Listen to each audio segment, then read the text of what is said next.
Hi, Kenneth Flamand here. Today I'm going to talk to you about guns and violence and video games. And I guess we have to have another topic so we can talk about stereotypes in video games. It's something I don't know that we've addressed. And these are all kind of major issues, especially the guns and violence in light of school shootings and the media's attention to finding somebody to blame in the whole situation.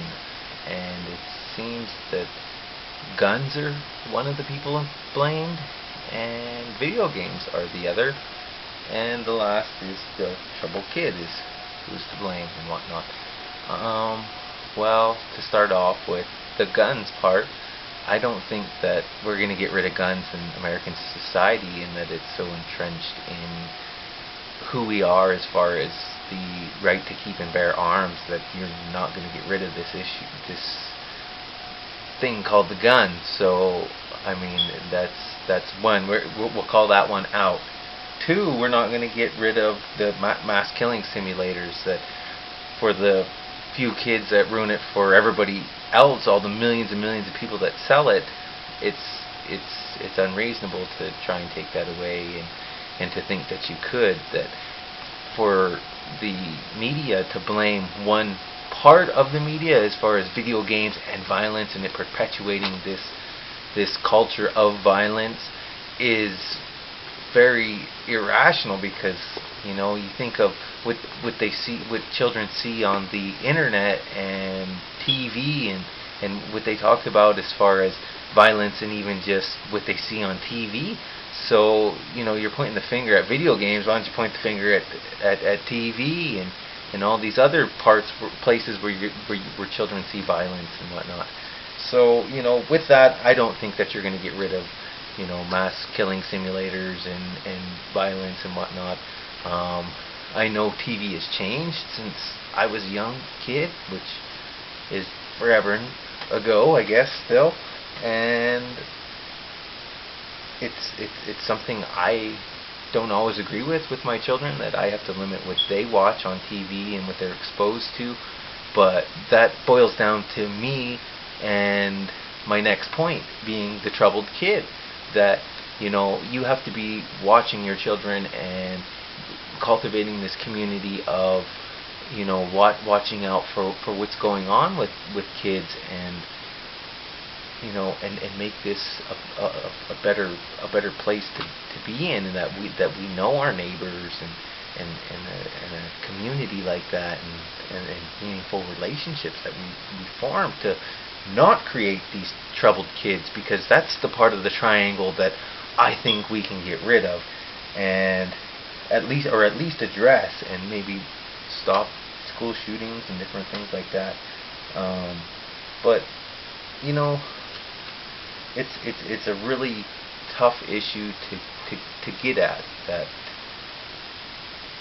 for me, it's something that I enjoy as an educator, is watching children develop and making sure they have the right things that are put into their cup, for lack of a better word. But that as we're filling them up, that they're making these meaningful connections with how we're supposed to be in a society, and to be moving that forward. And with that, it goes into my next point of cultural stereotypes that are perpetuated in video games, that we don't talk about the CJs and the stuff like that. That CJ's the guy off of San Andreas that for lack of a better word, talks ghetto, and you would think he was a person of color when you hear the way that he talks, and that a lot of those games, they perpetuate that kind of stereotype. Like for myself, I know I'm never going to see a Native American other than as a villain or a hero, doing the Old West act. There's nothing like that in video games, and so that's something that we don't really address too much in what's going on with how we're developing these video games, and that when you see me on the streets, you think I'm some Indian gonna come burn your covered wagon or something with some mystical powers or something, but it's a tough culture to live in, especially when other places in the world still think that Native Americans live in teepees and stuff. And I know not all people of color talk like the guy on San Andreas, and that the world is very diverse. But when we start putting people in these little boxes, it begins to cause problems in our society. And so I mean, it's all interrelated as far as violence goes, and the perpetuation of stereotypes and what we're culturing. But it's going to take creating a community and an understanding and people wanting to have that to make that the difference that you want. And with that, I think I'm about 2 minutes in. And anyway, I hope you like some of my points and understood what I said. But it's all about making meaning and building community, and that's the bottom line, I guess.